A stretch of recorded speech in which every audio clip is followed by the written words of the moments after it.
Hello, fellow Americans. This is Mr. Steffler. I'm here at Clintondale's room 111 at the middle school, and we're here to talk about the presidency of John Adams.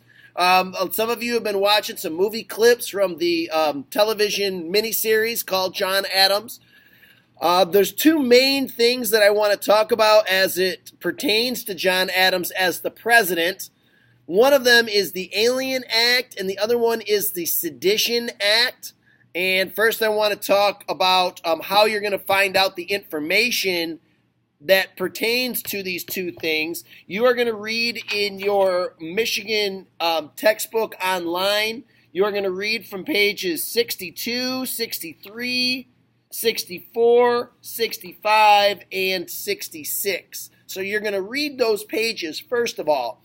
The second thing that I want to tell you about is, the word alien.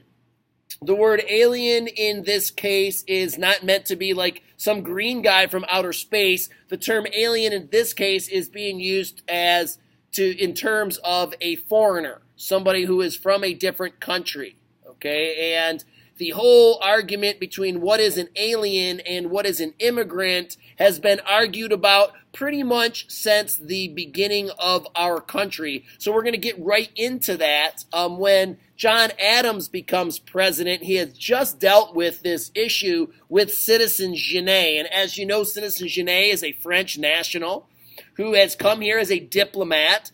And Citizen Genet is causing all kinds of problems, holding rallies, disrespecting the president, doing whatever he wants. And this scares a lot of people, that we're such a free country that people can come here from other countries and do whatever they want. There's like no law at all. So the Federalists feel like they want there to be more restrictions on quote-unquote aliens. And this is going to cut down on aliens possibly getting involved in our elections, number one, getting involved in getting Americans to join foreign wars that make us look like we're involved as a country. So there's a lot of Federalists that want restrictions on these people that they consider foreigners or aliens to our country. Now, their opponents, the Republicans, are very much in favor of these aliens coming over here as immigrants and staying and becoming Americans.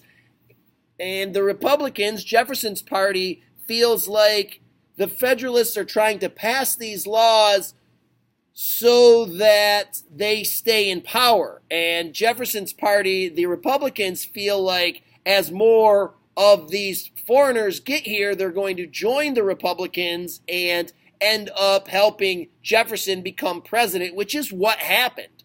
So Jefferson's party, the Republicans, believed that the Alien Acts was just a way of keeping the immigrants that are coming here from voting, because most of the immigrants who came here voted for Jefferson's party.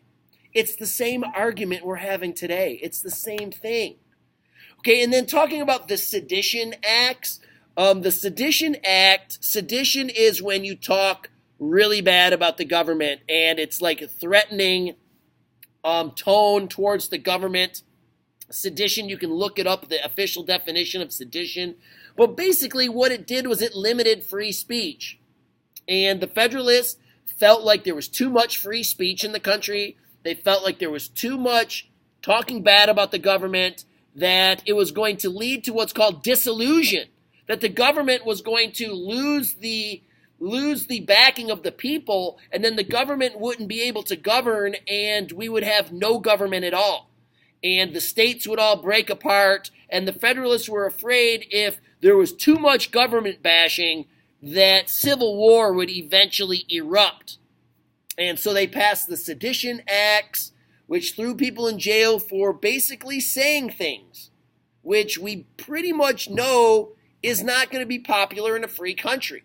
The Republicans in this case, now these are not the same Republicans that are today's Republicans. Some things are similar and some things are different, but they're not the same group of people.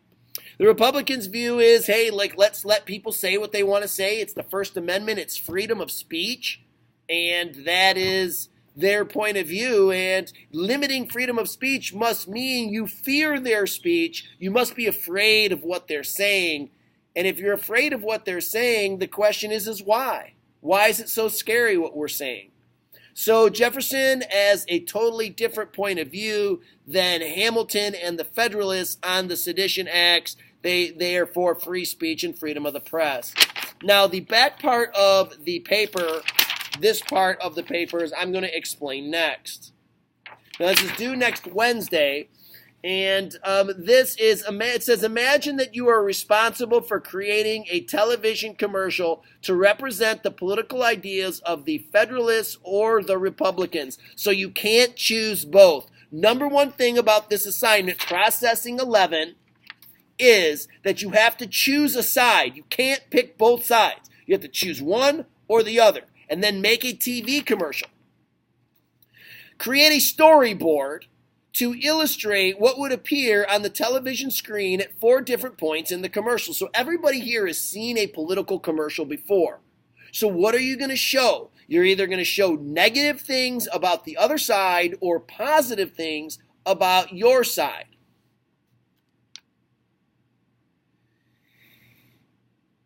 Below each illustration, explain your drawing. The storyboard should clearly represent the political ideas of the Republicans or the Federalists. That's a deal breaker. If you have both, it's a failure. You have to choose one or the other. It must contain at least one reason a Federalist or a Republican should be elected in the year 1800. So stuff about the Alien Acts, Sedition Acts, stuff about France, stuff about the British, Jay's Treaty, expansion in the West, Pinckney's Treaty, all these things could be involved. Use language that respects the passionate feelings held by the Federalists or the Republicans. So you're trying to make a persuasive argument by drawing 4 pictures of why your side is either going to be great or the other side is going to be terrible. So you can either have an attack ad or you can have a positive ad. It needs to be free of spelling and grammar mistakes, and I would say that you should have the pictures colored. And this is due next Wednesday, so you're going to have a whole week to work on it. I'm going to be back on Monday to help you. You've got to get a good start. You have to read sections 3 and 4 of the chapter while I'm gone. You have to watch both of these videos. You have to follow the directions on Processing 11, which is going to be an assessment grade. And you have to complete Reading Notes 11, which is going to be a class participation grade. So I hope that you've learned a lot, that you're being good for the substitute. God bless you, and God bless America. Boom.